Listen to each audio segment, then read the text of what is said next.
ఆ సినిమా మొత్తం. Sir, ఇరాన్పై Trump దాడి, ఇజ్రాయెల్ దురాక్రమణ తీవ్రం. అసలు ఇరాక్లో ఏం జరుగుతుంది? ఇది చాలా తీవ్రమైన విషయం అండి. ట్రంప్ G7 దేశాల సమావేశంలో పాల్గొంటున్నవాడు కాస్త హఠాత్తుగా వెళ్ళిపోయాడు.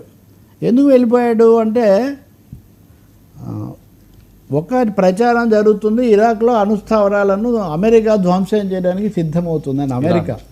ఇరాన్ ట్రంప్ శాంతి అది ఇది చర్చలు జరుపుతాను అది ఇది అన్నారు, కానీ నిజానికి ఆయన చాలా స్పష్టంగా ఇజ్రాయెల్కి అనుకూలంగా ఇరాన్ వ్యతిరేక వైఖరి తీసుకున్నారు. ఆయన నిన్న మాట్లాడుతూ ఇరాన్ గెలిచే అవకాశం ఏం లేదు అని ప్రకటించాడు. ఇంత యుద్ధం జరుగుతుంటే ఇరాన్ గెలిచే అవకాశం లేదు అని చెప్పడం ఏంటంటే, Trump abruptly leaves G7 amid speculation that Iranian bomb making facility with demolished bust, దాన్ని ధ్వంసం చేస్తుంది అమెరికా, ఇరాన్ బాంబ్ మేకింగ్ ఫెసిలిటీని అనే కథనాల మధ్య ఆయన హఠాత్తుగా అక్కడి నుంచి వెళ్ళిపోయారు. ఆ తీర్మానం మీద కూడా ఆయన బలపరచలేదు. ఇజ్రాయెల్ ఏమో భయంకరంగా టెహ్రాన్ మీద దాడి చేసేసి ఇప్పటికి 300 మంది చనిపోయారు. టెహ్రాన్ నుంచి లేదా అక్కడి నుంచి భారతీయులను అమెరికన్లను వెనక్కు రమ్మంటున్నారు. అమెరికా వైఖరిలో ఒక ముఖ్యమైన అంశం గమనించాల్సింది ఏంటంటే, మేము ఇంకా జోక్యం చేసుకోవట్లేదు, ఒక అమెరికన్ కూడా చనిపోలేదు అని వాళ్ళు అన్నారు. అంటే ఇది ఎలా ఉంది ఈ ప్రకటన? ఒక అమెరికన్ ఒక్కరు చనిపోయినా మేము ఇరాన్లో జోక్యం చేసుకొని వాళ్ళని ధ్వంసం చేస్తామని. మూడోది, ఖొమైనీని చంపాలని చెప్పి ప్లాన్ వస్తే నేనే ఆపానని అన్నాడు. కానీ ఇప్పుడు మీరు గమనిస్తే కనుక పర్షియన్ గల్ఫ్లో 2 చోట్ల వీళ్ళ స్థావరాలు ఉన్నాయి. పర్షియన్ సింధు శాఖలో 2 చోట్ల అమెరికా రక్షణ స్థావరాలు ఉన్నాయి, సైనిక స్థావరాలు. వాటి మీద ఇరాన్ ఏదో చేస్తుందా ఇదే కనుక సాగితే అన్నటువంటి ఒక భయం కూడా ఉంది. కానీ ఖచ్చితంగా ప్రపంచం అమెరికా ప్రత్యక్ష పాత్రను చూస్తూ ఉంది, రాబోతుందని ప్రపంచం దీనికి సిద్ధమైంది.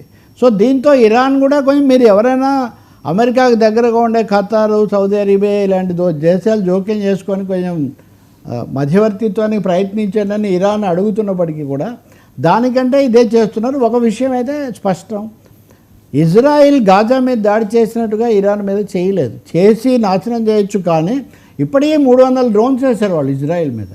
కాబట్టి ఇజ్రాయిల్కి కూడా ఇరాన్ ముప్పు తీవ్రంగానే ఉంటుంది. పైగా వాళ్ళ తెగింపు కూడా చాలా ఎక్కువ. కాబట్టి ఈ సమయంలో ట్రంప్ ప్లేట్ ఇలా మార్చేయటం అన్నది చాలా తీవ్ర పరిణామంగా ఉంది. అమెరికాగా ఇరాన్ ప్రత్యక్ష శత్రువు అమెరికా. ఎందుకంటే షా అనేవాడు అది వరకు ఉన్నప్పుడు అమెరికా జోక్యం వల్లే ఉన్నారు. ఇస్లామిక్ విప్లవం షాను కూలదోసి వచ్చింది. అప్పటి నుంచి ఎప్పుడు 78లో కార్టర్ అధ్యక్షుడిగా ఉన్నప్పటి నుంచి అమెరికాకు ఇరాన్కు పడదు. తప్పనిసరి సర్దుకున్నారు, తల వంచారు. బహుశా ఇప్పుడు కనుక ఇజ్రాయిల్ అమెరికా కలిసి ఇరాన్ను కనుక మరింత రెచ్చగొట్టి మరింత దారుణకాండకు పాల్పడితే మటుకు ప్రపంచ పరిణామాలు చాలా తీవ్రంగా మారుతాయి. ఇప్పటికే పెట్రోల్ ధరలు మండిపోతున్నాయి, మనం అందరం కూడా దాన్ని భరించాల్సి వస్తుంది. కాబట్టి భారతదేశం కూడా చొరవ తీసుకొని ఇరాన్లో శాంతి కోసం చేయాలి. చైనా, టర్కీ ఈ దేశాలన్నీ కలిసి శాంతి కోసం ఒక చొరవ చూపిస్తున్నాయి. మరి ఇండియా కూడా దాంట్లో జాయిన్ అవ్వాలని, భాగం పంచుకోవాలని మనం కోరుకోవాలి. ఇజ్రాయెల్ను తక్షణం అదుపు చేయాలి. ట్రంప్ యొక్క ఈ మాయ మాటలు, టక్కరి వేషాలు అటు ఇటు ఉన్న దాన్ని కూడా కొంచెం అడ్డుకోవాల్సిన అవసరం ఉంది. థ్యాంక్ యూ సో మచ్ రావు గారు. ఇది నాటి ఫ్రాంక్ విత్